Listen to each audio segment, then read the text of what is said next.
Ile tātou tū vai maruia e Afiafi o nei aso. Whenga e o tātou atunu ma whiau ma tiute se ese. A matanga o le nei vai aso. Ia whape foi ngā ruenga o le nei aso. Le wha māloa lau por kalame pe o na masania i Afiafi taitasi. Le por kalame a le Suluaulama. Ia whape foi le au nanga lau EFKS TV o le televisia lau a inga. Ia ma le wha māloa i tiute ma whaiva whenga i ma le tātou atunu. Wha leo. Le wha mua, le wha mālo, ma le wha aftai o tātou langolango au tū, ma whai pēo na tu ina atu nei por kalame, o le Suluaulama, i lau maota, ma lau lawa, i a wha pē fōi, lunga o pēnga ta wha ilangi, ma ua mael nei por kalame, e tātou pāanga i atu nu e mamau. O wha leo, le wha mālo, ma le wha aftai, ma tā ngā luenga o pisinisi ala manuia maleipa, o le tātou whale o loa o le SOS, i a wha pē fōi le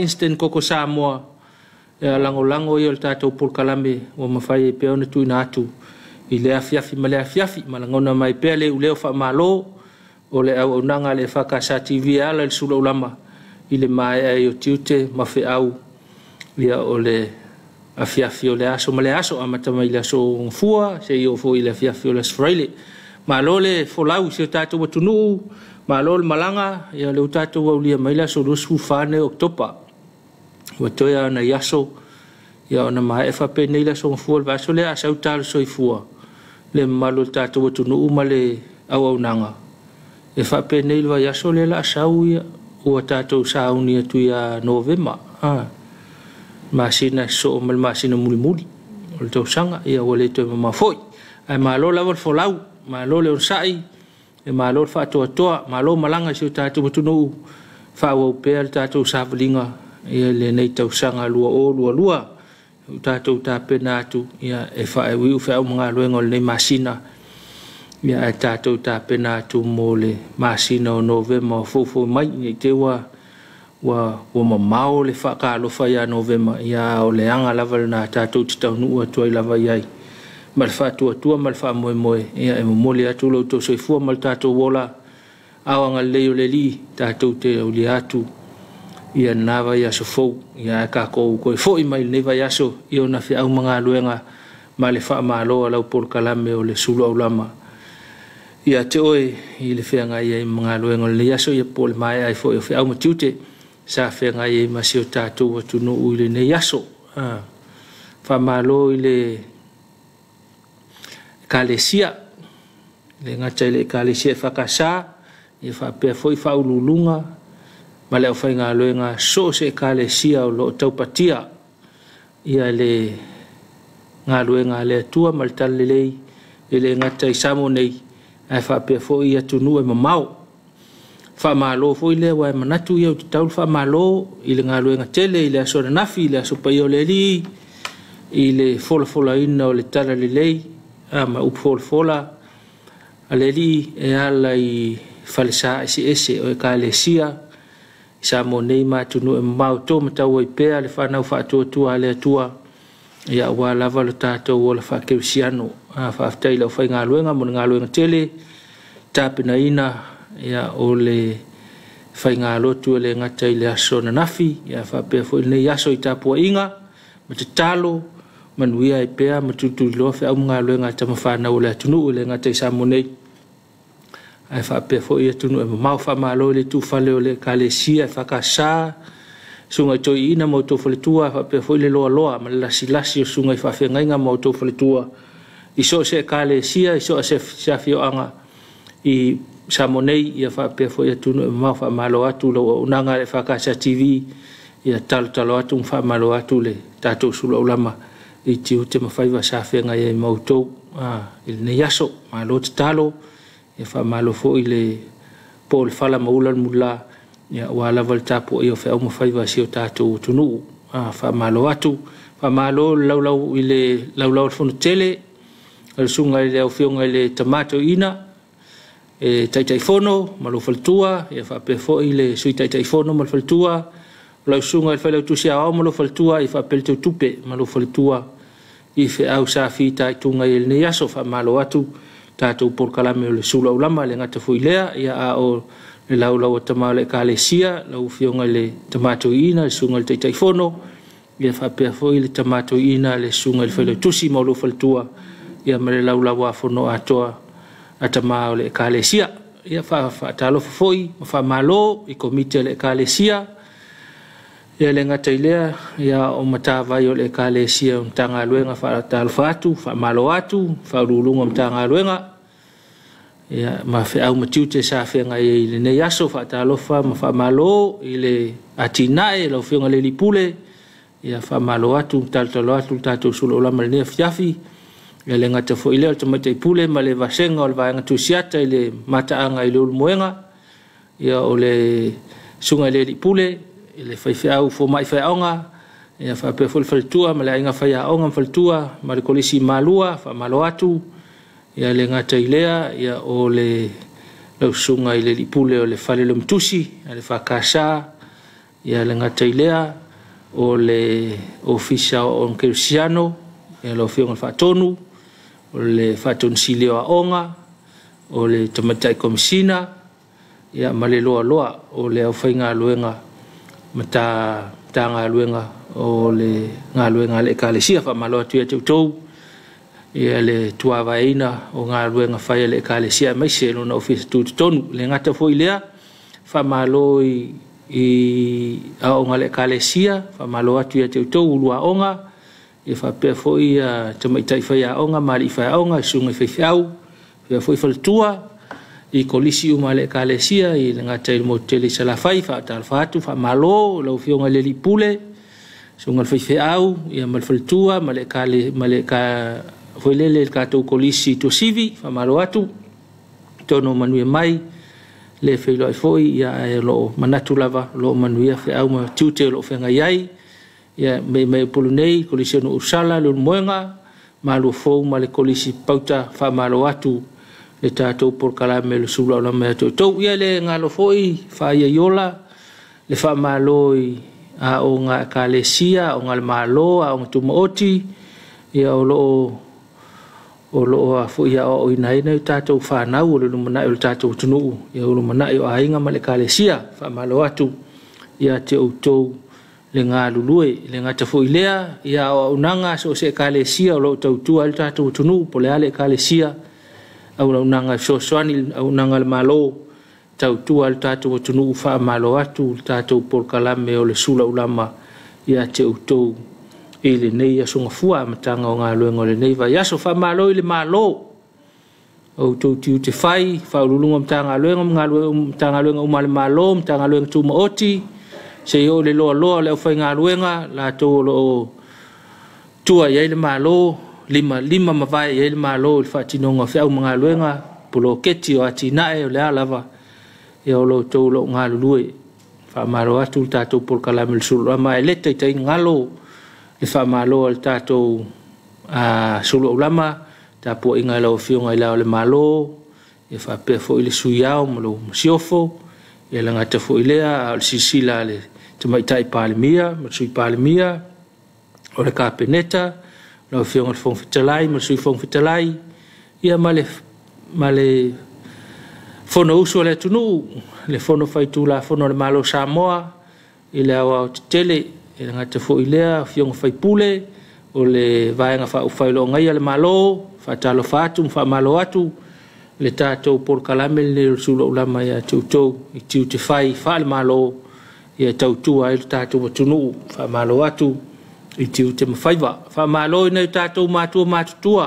le ngalo tau tamamatina tono tātou ainga o ai o whapitoa mo outou whatalo whatu fo i whamalo atu i o whainga ruenga malo Tapuaiga malo lava i le nei aso i whiau matiute mai se lava le Tapuaiga o loo tuli loa i pea ia whiau mga luenga si o tātou atunu whaftai ta mamtina ia tonu sa maua e outou ia se aso ngafua manuia ma se aso ngafua fia whapele o malosi ia mātou talo i le atua e whafo in malosi o outou tina matama ia wā Tapuaiga o whiau mga luenga whamalo atu po whelava maua ma le tātou por kalame le foi maua ia tele lava lau matutua wa lala ia tunu e mamao a New Zealand, Australia, Amerika, fo fe lava e wa tele tātou matutua wa lala o atua i pēr wha malo al tātou polkalame le Suluaulama ia te outou ta mamatina ia outou na ona nofo e tunu e mau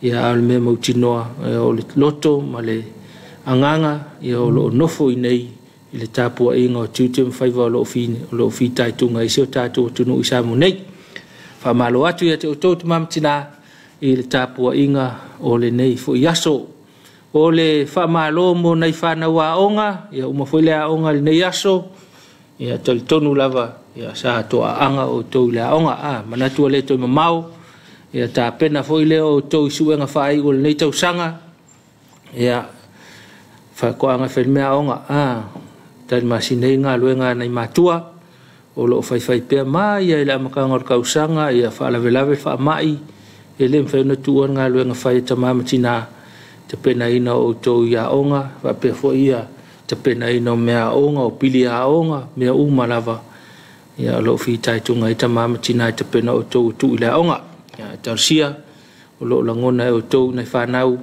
ia le fi taitunga o matua ia wala onga whaifa lesu e ngale la o mai e maua se tali mana ia whaafiafia i ta mamatina le waharu nei tausanga ia o whaausu o ila onga mko e piki mai nei vaenga le malwha malo mo o tau i le nei fo i aso i le whenga e o kou matiu te mawhaiva. Kua lo lea o ngā rusa o lo fale.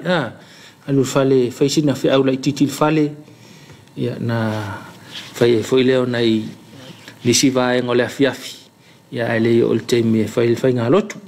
Nei vaenga na whamasani i tātou i tiute na ia o le whamasangi ka kou me hoa kua lea o ngak whawhau so le ato a halua i na wapo. Ia o le whamalo mo tau whanau i le whenga i foi ma awa onga le nei aso wha malo atu ai foi i le loa o whaia onga, o loa onga, o lato uma la walo whaim tata whaia onga ia te uto wha malo atu tatou porkalame o le Suluaulama wha malo atu ia te uto o lo whenga i ma le tausinga o tatou a inga o tau o lo whaima sa o a inga e o matai tausi a inga e tautua upu, tautua le a inga le vā male nuu, male tū malo, wha malo atu tātou polkalame le Suluaulama le ngata fo i lea o le wha malo mo tau o lo tua iai le malosi o le a inga au manga, tau le lea wha malo atu tātou polkalame le nei o le Suluaulama le ngalo tau ia wasa fi ngai fo i o tau ma ngalua inga o le vāo po le ala wale au sa fai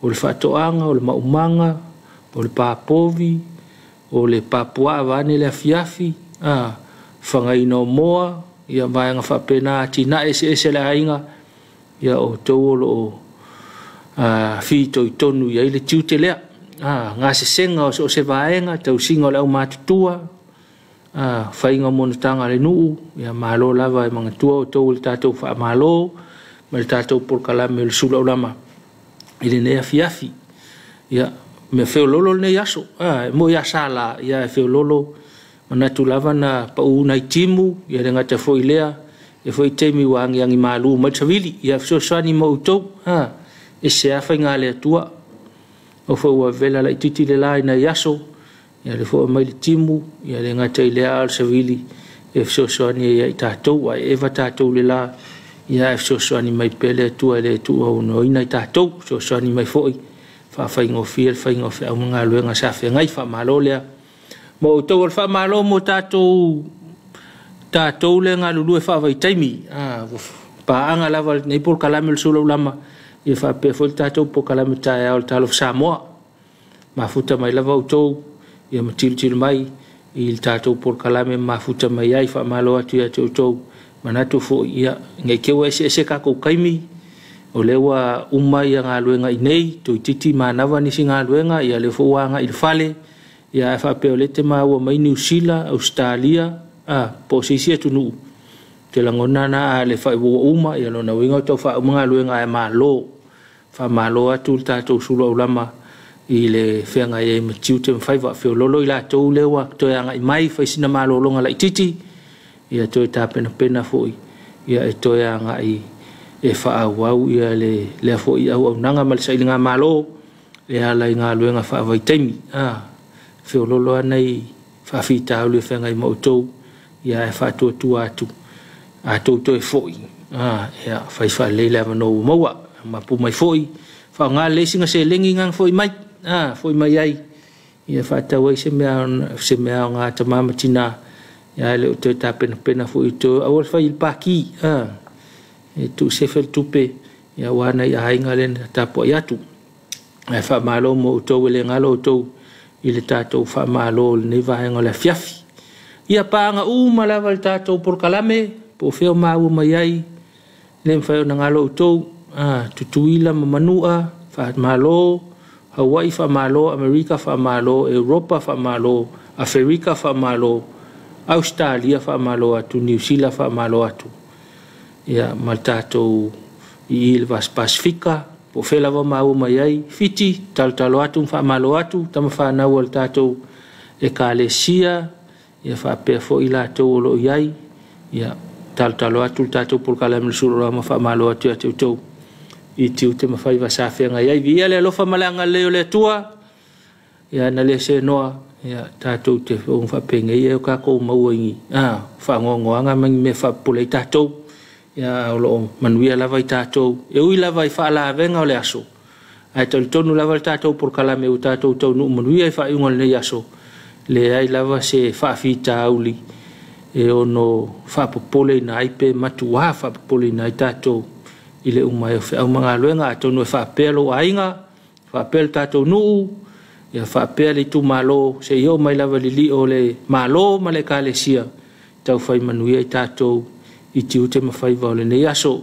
Lua suma leono minute te e leitu lai 5, whail tātou malo longa, whail tātou whawhiawhianga, toi whai mai. Ia wha wau tātou porkalame le Suluaulama. Samoa,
Back home in the independent state of Samoa, we have two small inhabitants. Ia na Afiafianga e no fomalu e foi ni vai ngole Afiafi. Ia pe fa pe le wa mapuatu mapuani foi. I le maota malelawa. Ia usafenga yai. Ia tapuai mai le malanga atu ai la tona usumailta yao. Ia fa pe le wa eta pena tanga itua. Ia mai taulanga nei opia po fe lava sa fenga I mafau mga luenga tau longo lava nei por kalame se I tau tuana ane lo saonga le mu. Vai lo saonga le mu, ai mai se lava ilungo ale tele, nei toi whala lave ina foi, ia le nei aso ia lewa tau nu manuia, toi titia nea, ia umafe au mga luenga, nei toi whala lave ina, ilu tātou whatamala, ma le ave mama ina, o le tau sia ina, o le soifua malolo ina, ilu ngola wal tele a fape le wanga I le fale ia tau ave le mula ta vale fa etete fa utauta le wanga I le fale ia muli fa ilo la wal tele va nga mu fape na ina e tau no muia I le fale le o manuia fa mga luenga I le fale fa nga luenga ia tau foi na tau no manuia fa nga malanga tu le fale va I foi ia le va nga na fa la ko voli au ta fa la wal tele ia po faisela ko kirikiki ia po faisela ko lakapi va nga fa pena ia nei toe afia se fa la velave ele loar ke me sa wele polo sa o mai lunga la wole tele ia sa o tele o fa utauta ia nei te ua afia ilo sa a fa to lava de ia se fa inga pe a pale polo ia na ia luale o ia to o la va nga ko fa kaule polo fa la ta longa ta yao ia wane ia afia oe pe afia ta vale mo va nga mo fa pena ia o foi le kongia ka vale le ma pe fa pe o pa le polo le voli polo le lakpi o le polo ia o nai manuia ia le o ye se faina tau longo le tatou por kalame o le fa malo le o avita vale la Haiti avita vale le pasi o le loli o le van o le o avekiliva fa malo atu ila wa vekiliva fe ngai fo le nei aso manatu lava I o fa tau nu nisi fuafuanga fa wi o nei aso ai fa malo tu lava manatu lava ia ua tele na tau nu ngarelei ia nga luenga sa fe ngai ai ta penal tatu pasi ia ngai malanga muli ia po na fo lunga la wal tele ia tau ave male fa tete tatu pasi la usunga la pasi ia motino lava ile nga ngol malanga muli fa sina tumu ia e fa to ane mo fo le on sai nei te wai matamaita pe a to so se silongo ia e nofo I vainganga o le pasi alu I manono ma falla tai le ai o le pole na fo I fia o sina uso sina tu fine le fale ainga to paula va le pasi o le pole si nga kua nofo ia fa wa fo le tato fa nga malanga I tua aton fo e ngale le koso I kaulanga ia koe kau whaasilo mai lalo le vau la pasina la omi atua whea toi foi ia tau tua nalwha ngā malanga muli ia tau no manuia whaatatel mai nei tātou no mainga I le mana vātu I le vāenga o le Afiafi tau tua nā laval saunga le mūlau tele ia tau longolongo I laval tātou por kalamele o le Suluaulama whailo fusipau whailo fusipau I tono le taavale aua le whai al telefonia o avel taavale o le si vāenga nā o tele laval temil nei ia tingana avel ta vale ia la fai al telefoni ia tul telefoni se tul le ta vale e on faile a fa pe foi sa tau mafaava a volta o veino ta vale va nga fa pena faile ia no fo ia to maiti to no ta vale ia o le ave ta vale o lana mta fai oi o le sefe o mo tangata to no ta vale pol sa ngale mo tangata o lo to no ta vale to fa na tuane Avela wanga itua o lau taavale o le piki apu po le sipi po le alava ia saunoa ane il vaenga na itua na nofo le lalo ine tupus fa lave ia afia ila sunga le taavale sa fa le lalo ina ia malpui al tau no itua o lo fa tete mai ia na ia tatou ainga vaenga o fa pena o le saunga le mulava ele ngata inei ia fa pe foi na tatou pa anga ia tunu mamao fa fonga mai ia tau tōna saunga le mūli whai unga whai mga luenga. O le nei aso wha malo mtanga luenga o leo. Lau whiunga le komisina, sui komisina, ma le lolo le mtanga luenga. I ona vaenga ese, wha malo atu tiu te mwhaiwa. mai se lava le tau avei no taonga le mulo tele ia fa malo lo fionga le lipule le tatou tinei mu ma le fai ngā luenga ia fa pe foi le lipule ma le tatou tanga luenga o le mal sa fa tise ia o le lipule ma le tanga luenga o le vai ia fa pe foi lo fionga i le faululunga o le tatou vai ngol tau malo atu le tatou por kala me Suluaulama ia lai tiute mai tai tu ina il tatou saonga le mu so te teimu le aso ia le ngata foi le fa malo le tanga luenga so fu malo loina pulenga ia fa pela fa nga luenga uma ia na vai nga ese fa malo atu ia mo fa ma tiute sa fa nga mai tatou ni aso ia teu ia teu ao le vai ngol tatou tunu i lona so fu malo loina lo tele ma se lava le tele o fa mai lo afia tatou ne vai tau le foi kau vai atu le ile fa ngol vai aso i kau so mai foi luna covid afia i pe ia tanga tau se tatou tunu ia ole ala le o fafte ia tu mal fa malo tatou por kalame ono tiu te lo fe ngai pe mo to tatou mtanga ruenga le soifu malo loina fa malo lava mo fa la wiloa ia tau longa fu tatou atunu ia ole saunga le mu lava ia ole ngaluenga fai tele tatou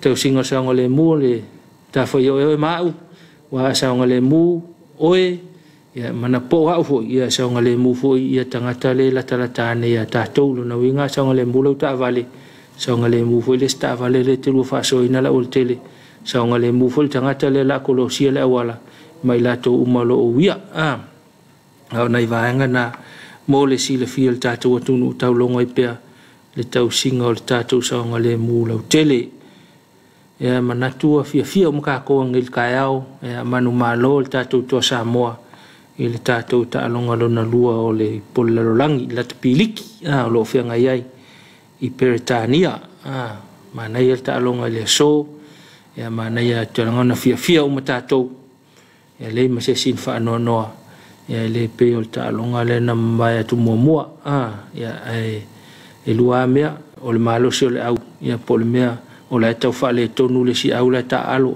ia e talo fa le au Eleni ya le awa Eleni po Chris ta alo mal ta fit ku sulmon to puta to ai ile fa ai si au le Eleni ta pena ta to le so pe le so fu el va so fo ya la ta to ta alo ma farani ya mai lo ai lo ya ta to se tu de si va en o ta mil sanga ya mana to fo ya fa pe o ma o mal ta to por kalame ia tunu mau ele ofisa ma le official tatou au ile ngata fo ile nei tatou official lak piliki nei ia fa malo atu mo tiute mafaiva ia walta pena ina o vaenga ia walta longa ma le no tatou au tatou tun taipea le si tatou talonga fa malo fo tatou tunu tapuai te manatu na le po manel ta au tapuai tatou au ia iso se tafa le ngata isa mo nei ia fa pe fo tunu e mau malo la ta po tatou tunu ia fenga ia tatou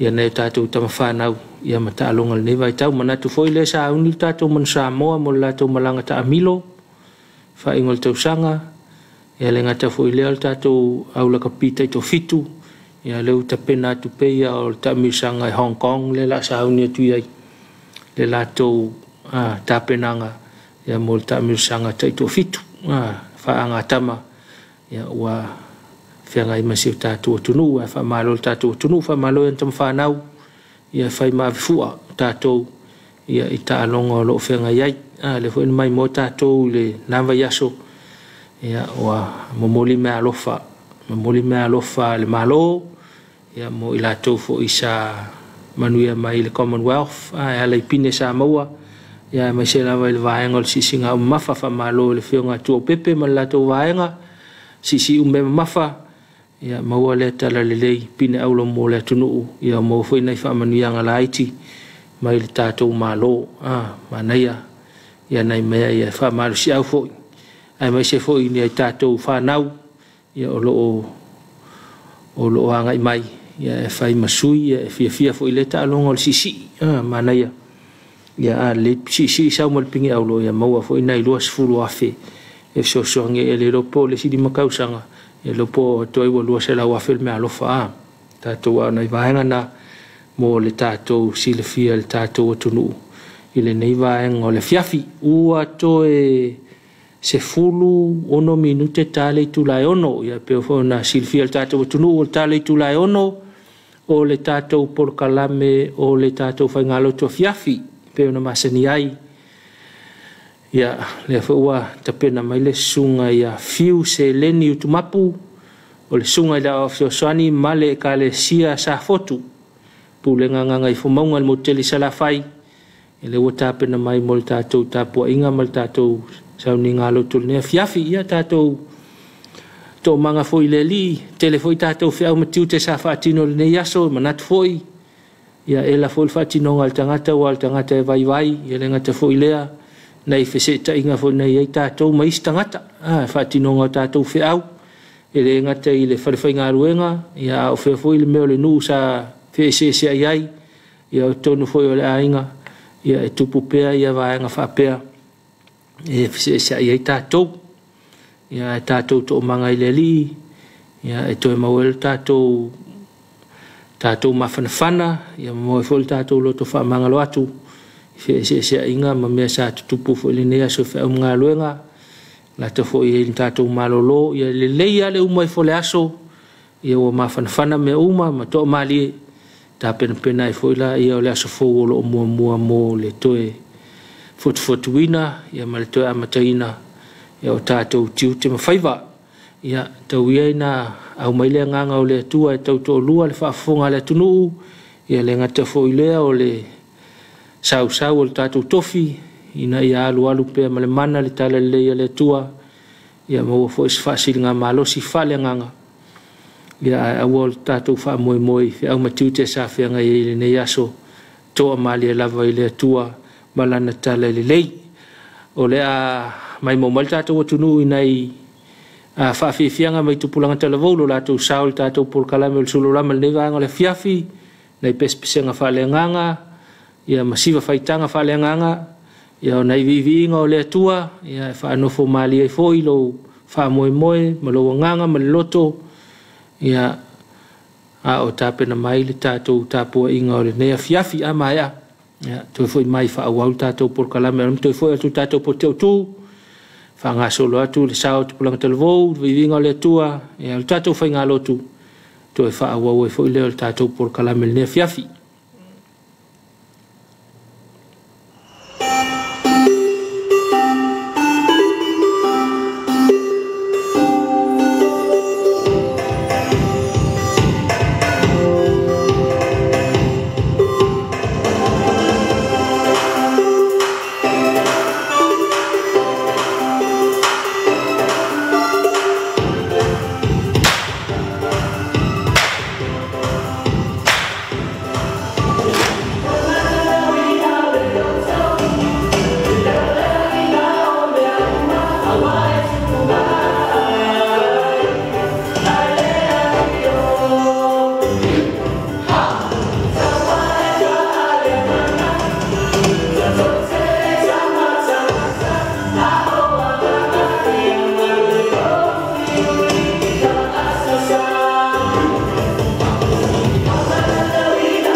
Samoa o mai se o tātou tāpua i atu i le atua.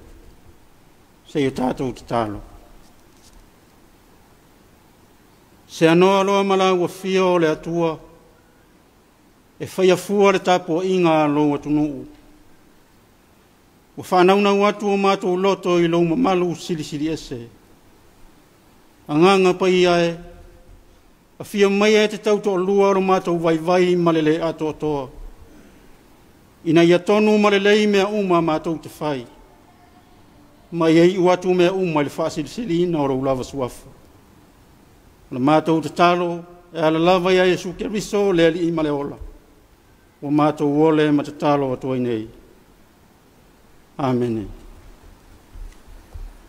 O le vi inga o le atua se lau maleono tātou te pese ai.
a tātou wifo matatalo i le atua. Ua maalie lo alofa le atua i a Samoa. Awa wa e whamuta ma whai unga ruenga sa whenga iai malo watunuu. Ua le ai se mala i afe, po se tala o le whanoa noa. A wana o le leo le alanga fia e alanga ina i lo watunuu. E sula ina i lo alofa ma lo wanga le lei. Awa wa tō te tele lau pule i lo matu wala.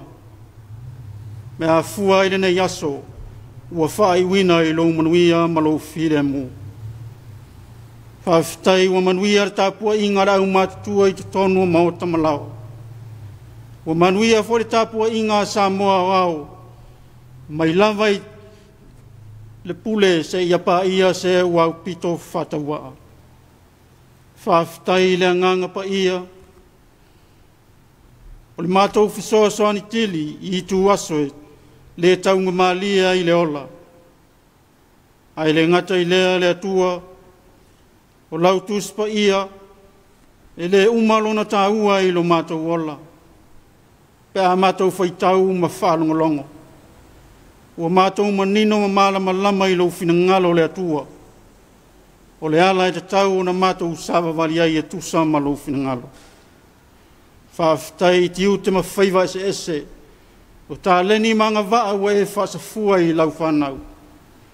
Ua whaonga ina i lo lātou soifua, i so se tiute ma so se whaiva ua e wala wina i ai lātou. Whawhitai lo mātou tofi o Samoa, e ui lava ina tele o vesia inga o whaafita au le tutupu le nei ola. Ma o lota oto pea, lau ami o tonu ma lo file mu i a Samoa ma ona tangata. Mātou whawhitai le atua i lo walofa, ma lo tamau a inga lasi e whasoso mai. O mawhai ona tua i ai Samoa i le tele o taimi. O mātou a inga, a uane tau tua ina o le au marangaruenga. Mātou talo fo i le atua, whawhitai le ngaruenga le kālesia e le ngata i Samoa nei, a o atunu e mau.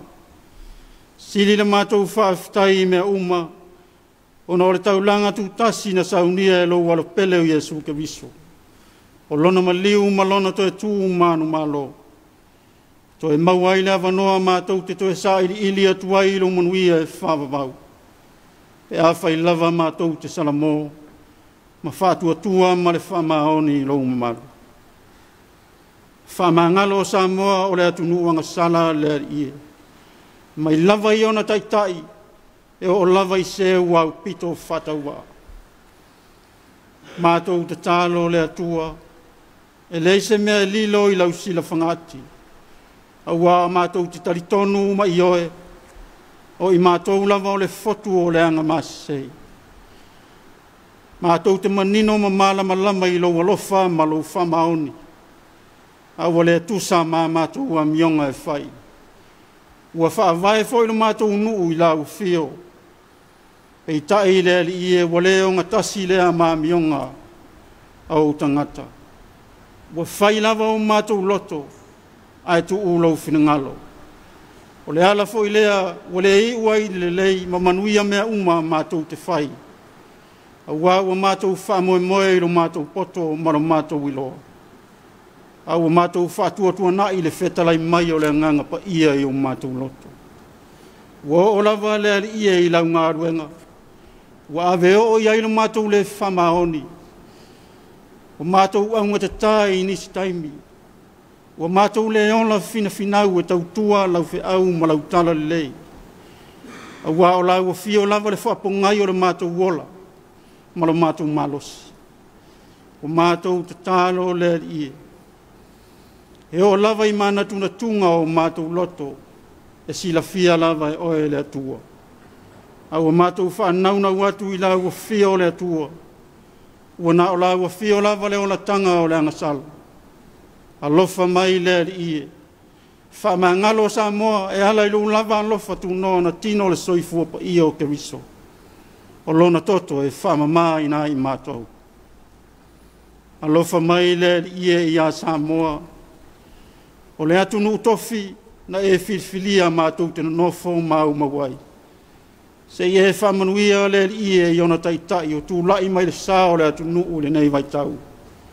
Ia whaarolongo pea i la tau le whetalai mai o le ngang. Ina ia manuia Samoa nei mai e rua. Whamanuia le ngā ruenga le kale sia e le ngata i Samoa nei a o atu nuu e mamao. Ia mana pea ro la tau upu forfola. Ina ia maua ni nganga se tele mo oe malou malo i le lalolangi. Mātou te tālo alo whangia i la tau alo whengai mga ruenga. Ia e marutia alo la tau wola i le uru whafo ma le uru whale. Ma ia e whamanuie o la tau whaiva alo filima. Tama whanau, lou atu nuu o mātou wala i atu nuu e mamao, o no sa ilinga manuia, i le ngata i le tautuainga o ainga, ai maisi o le tautuaina o lau au ma lau tala le lei. Ia e whamanuia ia i la tau le atua, mga luenga o lo whenga iai. Nai whanau le ie le sailinga o le poto ma le ata mai. Ia whamatata uina i la tau i lau fio, a ua o le amatanga leo mele le uma. Ma ia saunia mata pena mai e lau fio ne o la tau lumana i manuia. Pe a tusa i malo finangalu.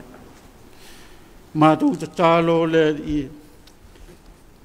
Alo whangia fo i Samoa, mātou wa ai ele nei vai tau, le whesuisui ai mai pēa o le tau. O ani mala whale nā tūra o fōfō maisi o mātou tofi.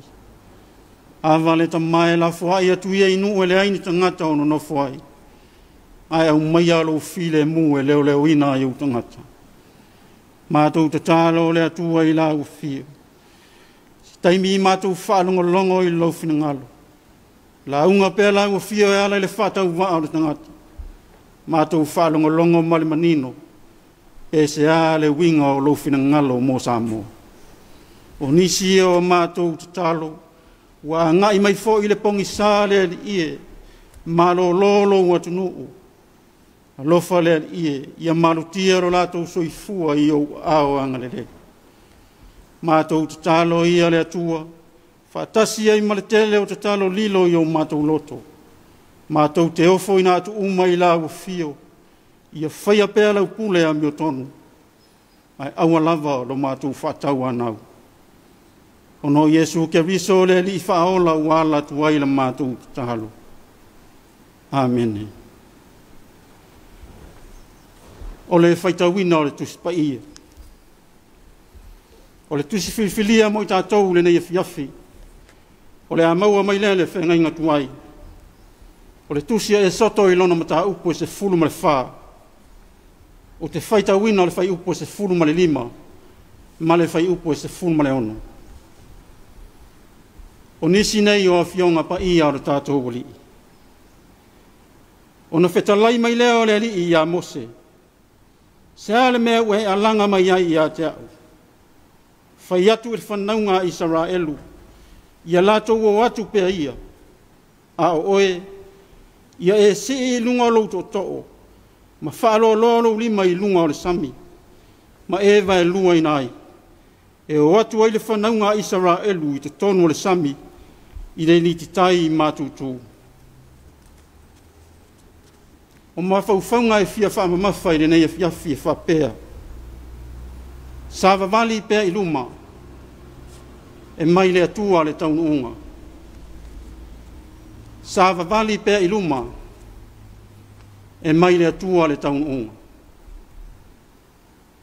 Pē tele vave, pē tele ngese lau sa vali i luma. O le mea tāua, ia ngai pēa i luma. Aua nei toi fo i tua. O alumanga o le e soto, ma le mata fele o ana o onga. O se whaasino ala mata te tele lea, mo so se tangata malanga. Sa le ima whai o na ato atoa i ai le vaai a Israel.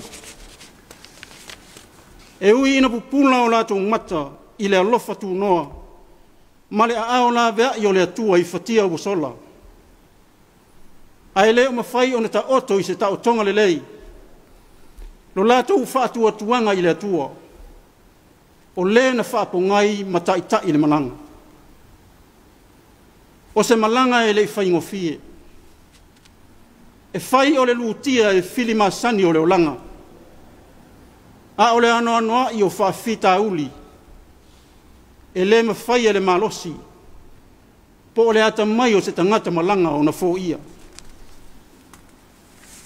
A whai o Sofia i la tau le whaavaivai. E sala ina whapea. Leanga o se masani lea e mawhai o na taatele i tangata. Ma e se a fo i o na tātou sao ai. O lea ua tū Israelu i le lao lao. Ua luma whale i le sami ula ula. Ae tua whale i kariota wharao ma le malosi o i kupito. Ua le iloa le mea a whai. Pea ngai luma, pe to e fo i tua. E manatu Israelu. A whai e whaawau pea o no. E oti. Ma whano i le sami ula ula. A whai e whaamoe moe e to e fo i. E oti fo i. Ona o wharao malana au tau. Wana o mea oti.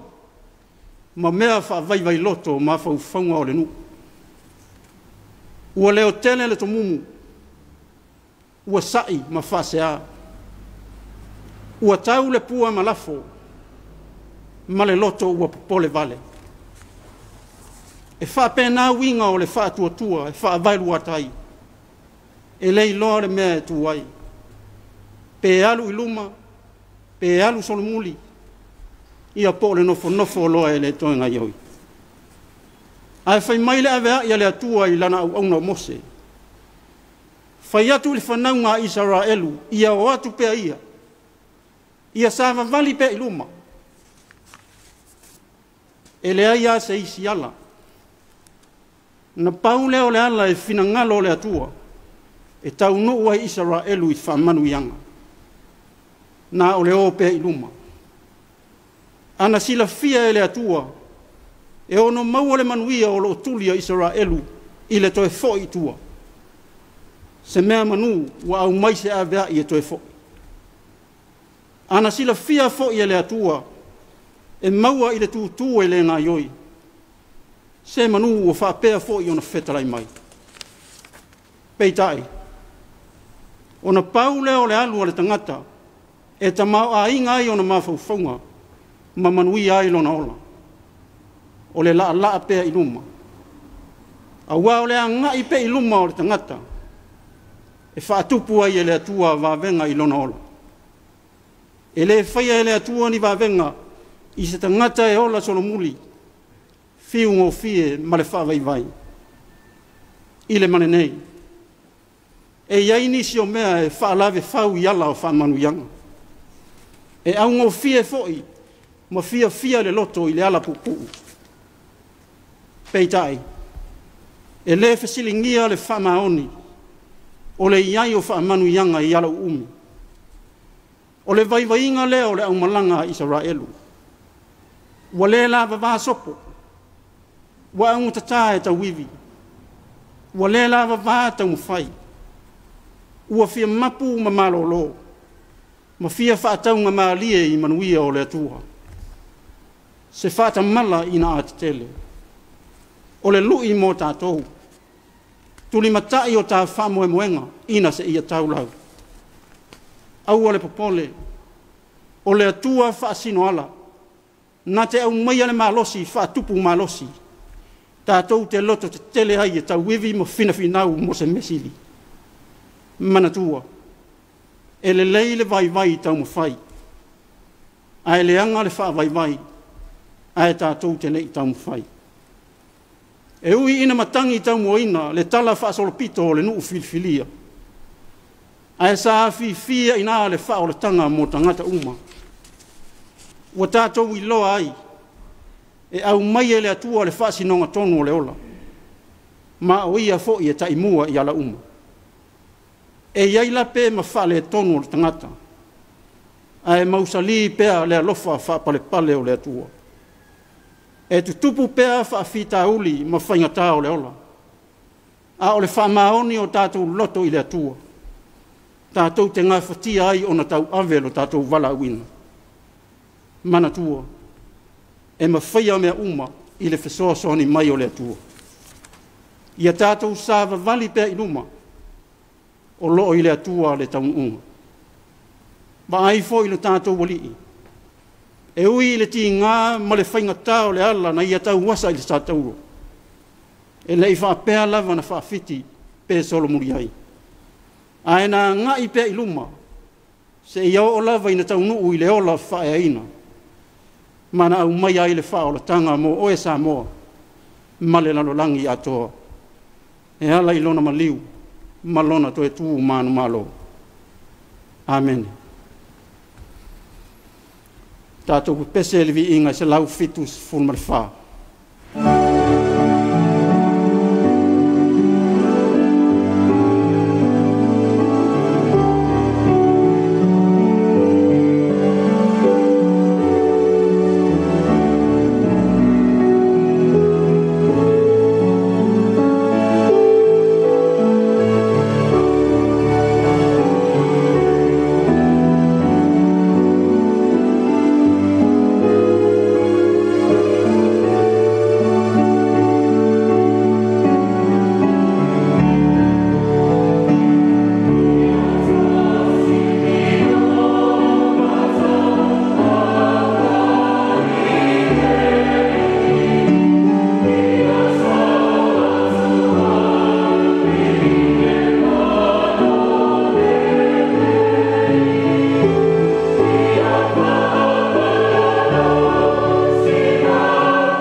tātou whae ure te taru.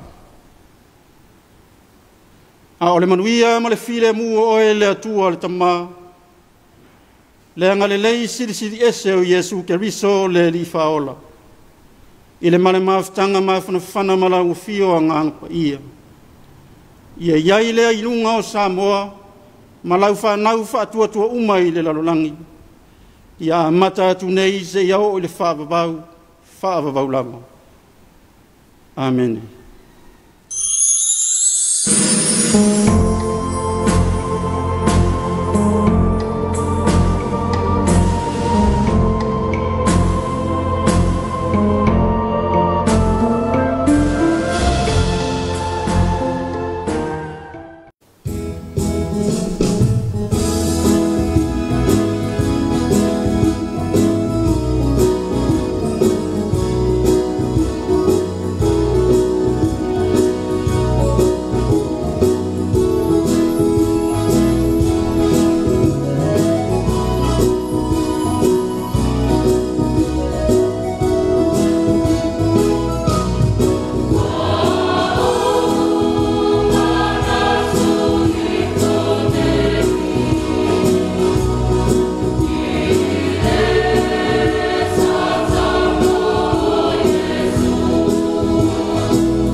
Ia manatu lava le wai falenga le lava singa o le tala relei nei vaenga le Afiafi ua no fale foi a tatu ia maa se fe au folo mai se mana vanga falenganga ia wala whaafonga mai moa le nei vaenga le Afiafi e ala i le tatou whainga lotu toi whaleo le ngā whaaftaitele le tatou tofi le sunga ia fiu se leni utu mapu sunga i le awafto soani male whakasai sa fotu tapenanga matongo fie o le tatou Tapuaiga o le ne Afiafi whaafitailau sunga i le awao mo talo sanga whanono manu ia mal talo siaina o ngā luenga mwhiau le ngata lea o le alo atu o le tatou atunu i whainga malolongo o le ne Afiafi ia le ngata foi lea o le whiau tau o le talilei o tau longo mai mo i tatou i le nei vaenga o le Afiafi ala le tatou whainga lotu whaafitaitele manatu lava ia o lea lava ua tapena whaafintoanga le sauninga ma le tatou Tapuaiga o le ne Afiafi whaafitaitele i lau sunga i le tatou tofi whaafitai foi Tapuaiga le sunga i le whaafengainga le sunga i le toina ma le faltua ma le ekalesia i sa fotu ia ua le tatou Tapuaiga o le ne Afiafi whaafitai atu le awa o titele o le ekalesia whaapea foi ia le ofisa ma le awa safo ma le au whaipese i le taulangina o viinga o le atua. Whaafoi pele mau lau sunga i le awao, ia wālawa le lango pea i le ngā luenga whai a le atua i le ngata i le nuu, ia e whaapea foi o le ekalesia maua pele lo malosi, ia wālawa tiu te ese ma le soifua whaonga ina, ia o loo ia i le nei vai tau, ia whaaftei tele mo le Tapuaiga i le ne Afiafi. Ia manatu foi o le ala e momole atoe le whaamalo tele, ia i lau sunga i le toiina, ma le falitua, ia ma le tātou pūlenga i nei pia, sa whenga i ma tātou whainga lotu i le vai aso toruai, sunga le toiina ma le falitua, ma le loloa le nofua whawhengainga, ma falitua, nofua e kalesia, whaamalo atu, ngā luenga tele sa whenga i mautou i sang whamanuia le nganga o le tua, ia e whaamalo foi ma whaftai, Tapuaiga lau sunga le toiina, ia ma le falitua, ia ma le tātou, ma le au whainga aluenga, sunga whawhengainga, ma falitua, e nofua e kalesia, le tātou pūlenga i ngangai whamaunga. Ia le wheuwa o ia il whaasolonga le tātou whainga alotu, mō le nei whaiwa yaso whaamalo atu, mō le ngā luenga tele, ngā luenga le atua, o lo ofi taitunga iai, i le nei vai tau. Iai nei whaasisilanga mwhaasalonga whalau tele, e taulonga le tātou tunu, la toi fo yatu, ia molo si la fia to foi mai fa wau tatou por kalame. Of the General Secretary, Employment Opportunity, CCCS is inviting applications from qualified individuals for the following position. Position Internal Auditor. Salary will be commensurate with experience and qualifications. Type contract is for 3 years renewable. Location CCCS Central Office Tamalingi. Closing date 4 p.m. Monday 31st October 2022. Job profile. The appointee will come under the direction of the Church General Secretary. The Internal Auditor ensures that the effective system of internal control is in place and complied with at all times, and to advise on policy and or procedure changes as appropriate.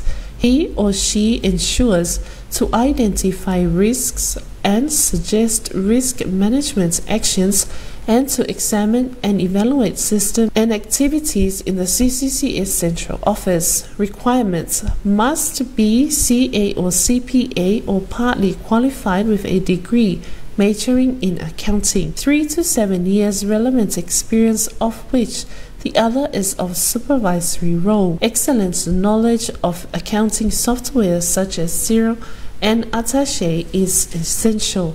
Must be computer literate and experienced in Microsoft applications.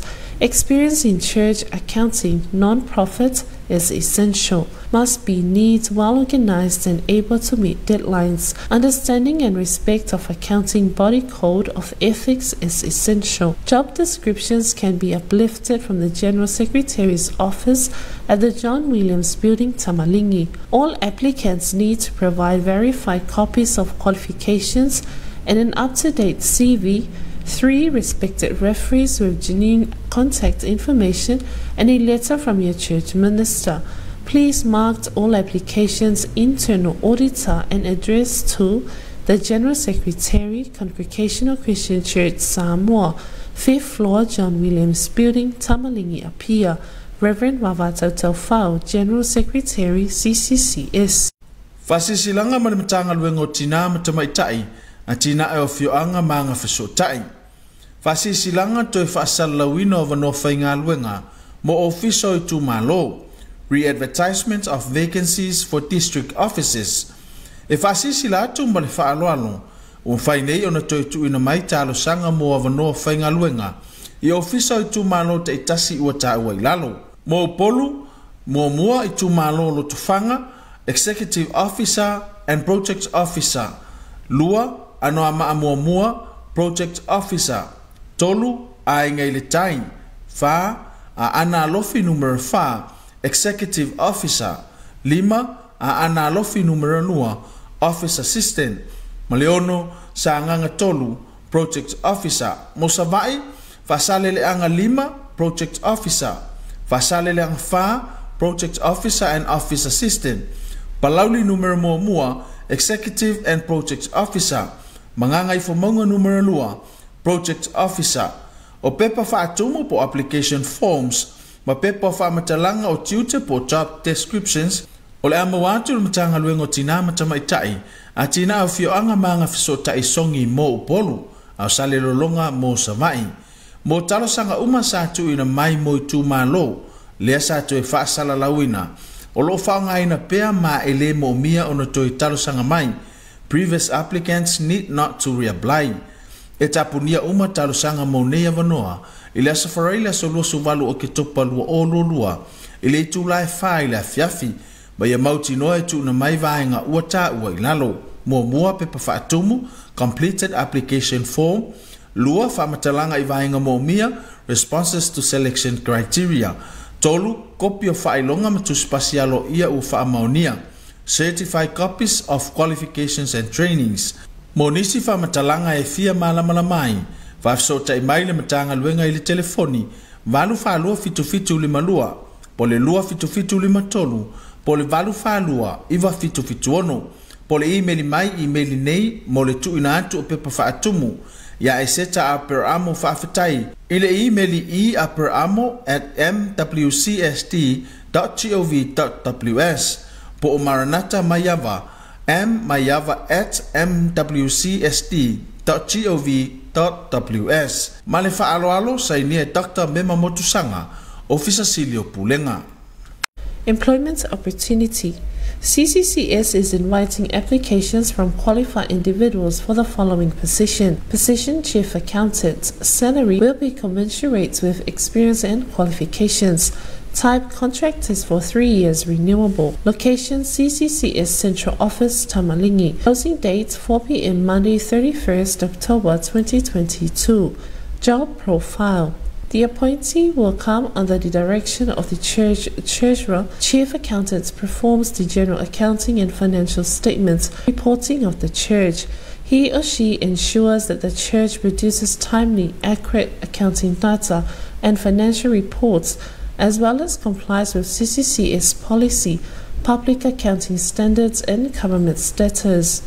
Requirement: must be CA or CPA or partly qualified with a degree majoring in accounting. 3 to 7 years relevant experience, of which the other is of supervisory role. Excellent knowledge of accounting software such Xero and Attaché is essential. Must be computer literate and experienced in Microsoft applications.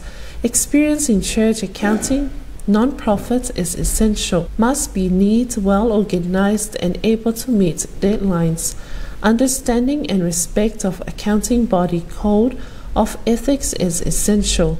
Job description can be uplifted from the General Secretary's office at the John Williams Building, Tamalingi. All applicants need to provide verified copies of qualifications, an up-to-date CV, 3 respected referees with genuine contact information, and a letter from your church minister. Please mark all applications, chief accountant, and address to the General Secretary, Congregational Christian Church Samoa, 5th floor, John Williams Building, Tamalingi, Apia. Reverend Vavato Taufao, General Secretary, CCCS.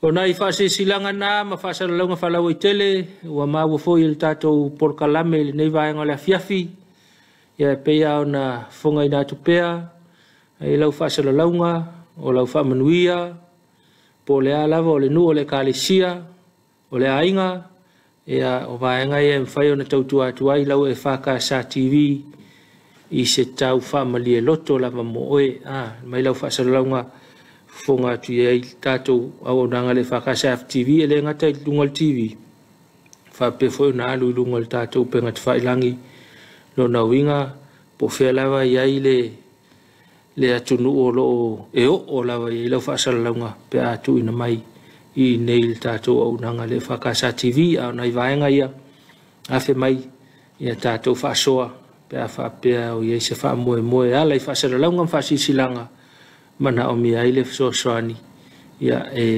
fai ona tautuai lau EFKS TV nei vaenga o le Afiafi ia o le whaasolonga o le tātou porkalame mo le amtanga fo le newa yaso o le tau le tula fitu o lau Samoa taulongolongo ia o nei whaafiafianga ia o le tātou porkalame le fo le valu o le lau sina lango ina le tisan I po le au nanga le sunga ia wafsuanga to mane ma le faltua ia fale atoa malo atu lau fionga wafsuanga malu faltua fa pel tatou kampani malosi le tisan lango mai tatou porkalame na lau sina o le tau le tula iva o le tatou porkalame mai le au nanga le ala ata Australia o le Peta Home and Garden ia mo fo ingana I vaenga na mo le tapena ina lau tonga la au fa ina le tatou fale le fo ulaka me Christmas ia mau nei ai kia na mo o te pena I lau tonga la au te pena I lau te whawhale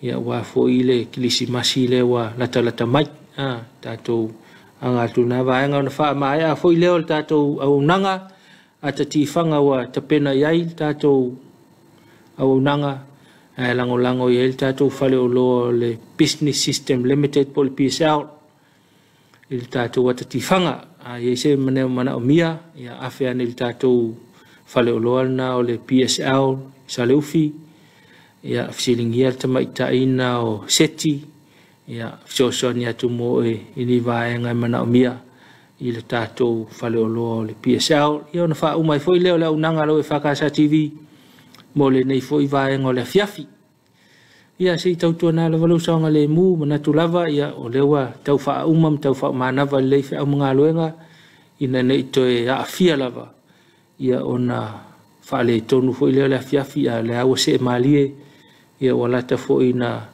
fa umalofe au mga luenga ia tātou mapu atu fa saunga le Afiafi ta pena tu lo fo ia tātou te fai malo longa ile nei aso ile umai fe au mga luenga o le fa umamal tātou por kalame tātou sei masani Samoa National Lotto ia male tātou hit free fa mai fo il tātou por kalame o le Suluaulama le nei vaenga o le Afiafi e manatu I o le siu ile o le tātou por kalame po fe lava mau ma le tātou whasalonga malo lava mafuta ma le tātou por kalame malo fo I le ngā lulue ma le ono sai I tiu te mawhai wasawhia ngai le nei aso po fe lava o mau ma iai le tātou por kalame a whata oto I a tō whanga ma malo longa le Afiafi au mai le nganga o le tua tātou malo lo maia ia moli atu lo to soifua ma somato ola vai ia wa foi fe am nga luenga la sofo o lo fatali mai mo tatou ia mana sine koko le Afiafi to kiki anga lo fa malo ile nga sese fa malo atu la nga sese le nga lo to tua ina ona tatou ai nga ia le nga senga po la fu nga senga le Afiafi ia fa malo atu ia to al tatou por kalamelea e se me o fale tonu pe se tala wasasi pe sala ya malu ave fale lo finangalo matu atu ina e mangalo ise au nanga le EFKS TV a Missionary por kalame Suluaulama tatou toi felo el tim fa pene ila soata yao manu e telefa sa nga teu tatou tunu hit free al Samoa National Lotto fa mai ai fol tatou por kalame le Afiafi manu e telefa sa nga la tunu pele to fa soifua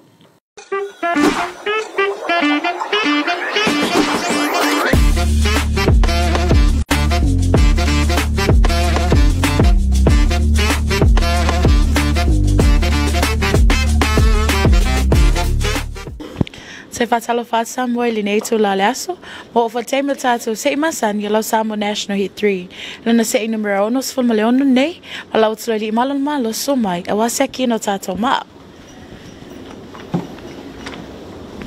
afanga solo se kino tatu ma tatu famnat masan ya vanoni mafayona eta alo mai masa ili mai so lucky ama no more straight tolu numero sao lua box tolu numero lucky so se fatulanga ina front pair lua numero sao le pitoi luma back pair numero sao lua le pitoi tua lucky one numero tasi le pitoi luma male combo numero lucky tolu so se fatulanga ina e Afiafi male straight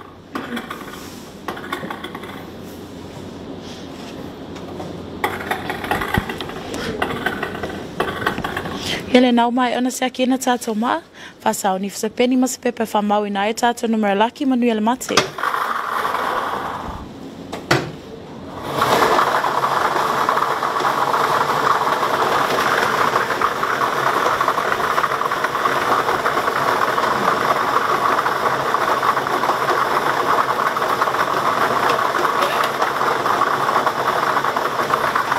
tato numero mo le numero 5 Our first winning number is number 5. Tato numero na lua ole numero tasi. Our second winning number is number 1. Tato numero muli ole numero tasi. And our third winning number is number 1. Toi whaafonga mai o numero laki nei, numero 5, numero tasi, male numero tasi, 5, tasi. Ile nasa mol fai wina na lau se ile nei aso, tuli tamale aso tai ama se ile so laki, to fa so ifo.